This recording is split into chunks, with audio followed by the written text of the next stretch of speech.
Hi everyone, today we are going to be moving into lesson 9.7, which is using real-world problems or solving real-world problems that include decimals. So you're going to see a lot of the operations that we've been working on, like multiplying decimals, dividing decimals, but now they're just going to be incorporated into some real-world problems. So the first one that we are going to take a look at is just a one-step real-world problem. So I have 9 nickels and they're placed in a row touching one another. Each coin measures 2 12/100ths of a centimeter across, and you can see that in the model right here. So here's our first nickel and it's 2 12/100ths of a centimeter. What is the total length of the row of coins? So to solve this problem, I know what the length of that one nickel is, but I want to know what this whole distance is. So I could either add up 2 12/100ths, 2 12/100ths, 2 12/100ths, 2 12/100ths, 9 times, or I could multiply, which we have learned to do. So I'm going to do that multiplication. So I'm going to do 2 12/100ths times 9. And remember, when we learn to do this, you want to swoop that decimal out of the problem, and then we'll put it back into our answer when we're done. So I'm going to move it once, twice, and then go through and do regular multiplication.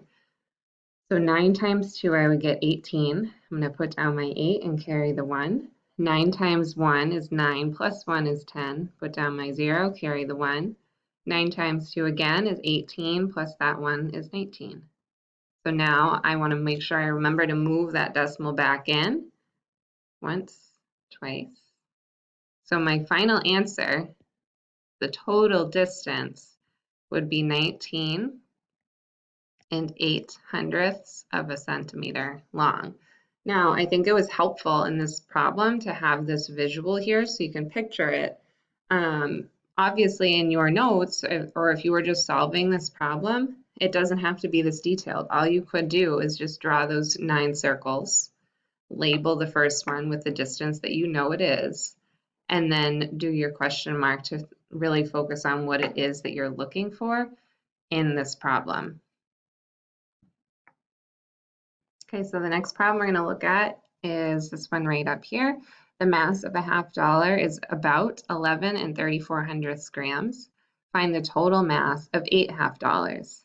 So similar to your last problem, but now we're talking about mass. You would do the same step. So I'm looking at 8 of them. Each one is 11 3/4. So to find out the total, I'm going to do 11 3/4 times 8. So I'll do that out right here. We have 11 3/4 times 8. 8 times 4, I get 32. 8 times 3 is 24, plus 3 is 27. 8 times 1 plus 2 would be 10, and then 8 times 1 plus 1 is 9. I'm going to move my decimal out. I forgot to do that in the beginning, but now I'm going to move it back in. 1, 2. So I have a final answer of 90 72/100 grams. If I wanted to draw a picture for that, I could just show 1, 2, 3, 4, 5, 6, 7, 8. And I can show that 1 right here is 11 3/4. And what I'm looking for is that total. How much do I have for them all together?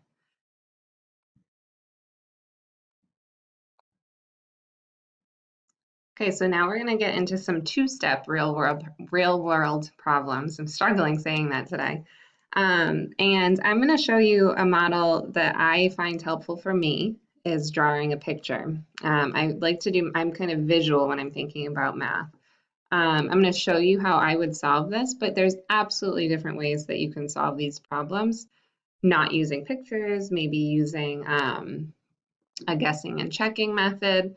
But there's plenty of different ways to do it, not just what I'm doing. But I would encourage you just kind of take in what I'm doing, maybe jot it down in your notes, and then as you get into your independent practice, try it, but also really stick with what works for you as well. So the problem says we have a piece of metal that is 6 and 54 hundredths yards long, and it's cut into two pieces. One piece is twice as long as the other. What is the length of the longer piece? Give your answer correct to the nearest tenth of a yard. Okay, so I'm starting with a piece of metal that's 6 and 54 hundredths yards long. So I'm just going to draw that for myself. I'm going to label that so I know what that is. This is where I'm starting. Okay, now they go on to say that this is cut into two pieces. So notice I'm just kind of jotting in words for myself so I know I'm showing what I'm thinking and really laying out my process. Now, this piece is important. When I'm cutting it, one of the pieces is twice as long as the other. So when I'm showing that as a model, I need to make sure that I'm reflecting that. So here's one piece. Okay, now I want to make the second piece twice as long as that. Okay, so here is 1 unit that's the same amount. Then I'm going to extend that and make it 2 times as long. Okay, so those are my pieces. Now I know that the distance, the length of it all together hasn't changed. I didn't really make it look like that as well as I could have, but it's still the same amount of metal. Okay, so what I'm going to do now is just show that. Okay, this all together is still 6 and 54 hundredths yards long.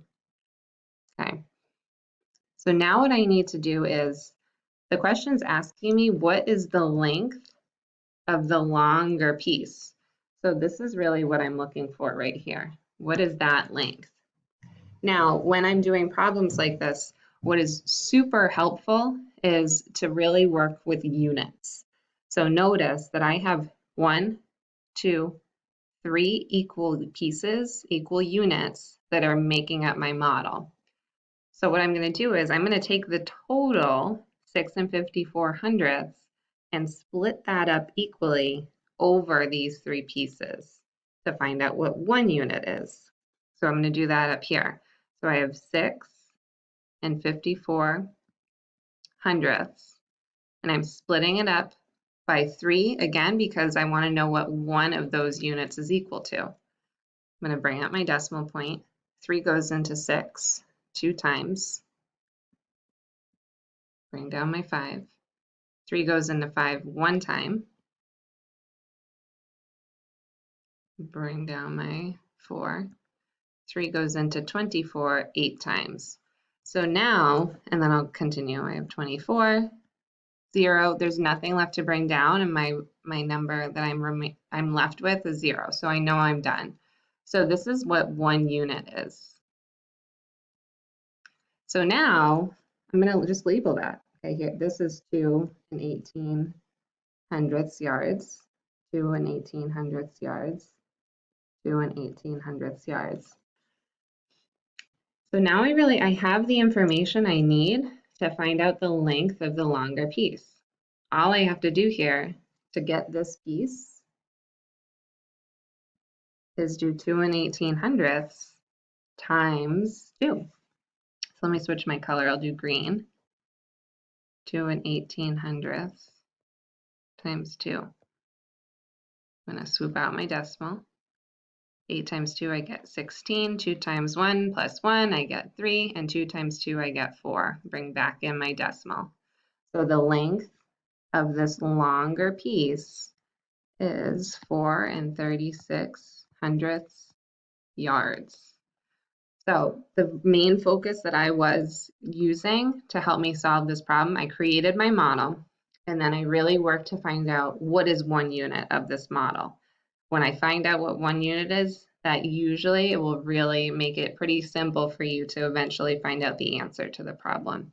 Again, this is a strategy that I really enjoy, I think works for me. You're welcome to try it, but if you have a different method that works for you for these problems, go for it. All right, so the next type of problem, another two-step problem. Again, I'm going to show you how I would kind of use a model to visualize this and help me solve the problem. Like I said before, if it doesn't work for you with a model, totally fine. So I have a row of 7 boxes of spaghetti. It's 24 and 6400 centimeters wide. Find the width of 9 boxes. Round your answer to the nearest tenth of a centimeter. So what I'm going to do is I'm going to just kind of draw out my row of boxes. Okay, so there are my boxes of spaghetti all close together. And I'm looking closely at the wording. So my row of 7 boxes of spaghetti is 24 and 6400 centimeters wide.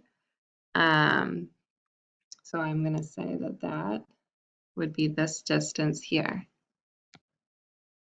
24 and 6400 centimeters. Now I want to know, what would 9 boxes be? So I'm going to extend by 2 more. Okay, so this is what I'm really looking for, this distance here.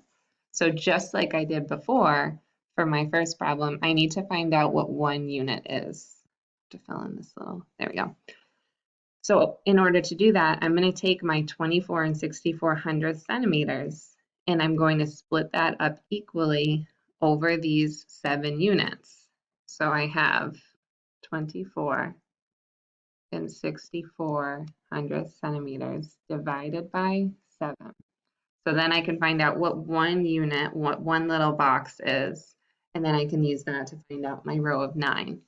So 7 goes into 24 3 times. I'm going to try and make my writing small here. 7 goes into 36 5 times. And then 7 goes into 14 2 times. So 1 unit is 3 and 52 hundredths centimeters wide. So now I'm going to use that information to help me find out what this row of 9 boxes would be. So it would basically be, I'm taking 3 and 52 hundredths, and each box, I could repeatedly add those up to find the whole length. Okay, I could continue on and keep filling in that whole section, or I can just go ahead and multiply, which I'm going to do. So I'm going to do 3 and 52 hundredths times, I have 1, 2, 3, 4, 5, 6, 7, 8, 9 units. And I'm ready to go. I'm going to swoop out my decimal. 2 times 9, I get 18. 9 times 5, I get 45 plus 1, 46. 3 times 9 is 27, plus 4, 28, 29, 30, 31. And now I'm going to bring my decimal back in. So I get 31 and 68 hundredths. Now in this problem, they want me to round to the nearest tenth. So I'm going to look at my tenths place. My hundredths place is going to help me. And my final answer here would be 31 and 7/10 of a centimeter. Be my final answer. All right, so you're going to get into some practice problems now that are linked in your schedule. There is a good amount of problems. I'm going to encourage you just to work as hard as you can, put forth your best effort, like we always say. If you don't get through all of them, that is totally fine. And I would love to hear, what are some of the strategies that you're using? Send us a message. Either send us a message in Schoology, email. Tell us what you are doing to solve these problems. And we will definitely be sharing as a class too, what are some of our different strategies that we're using to attack these.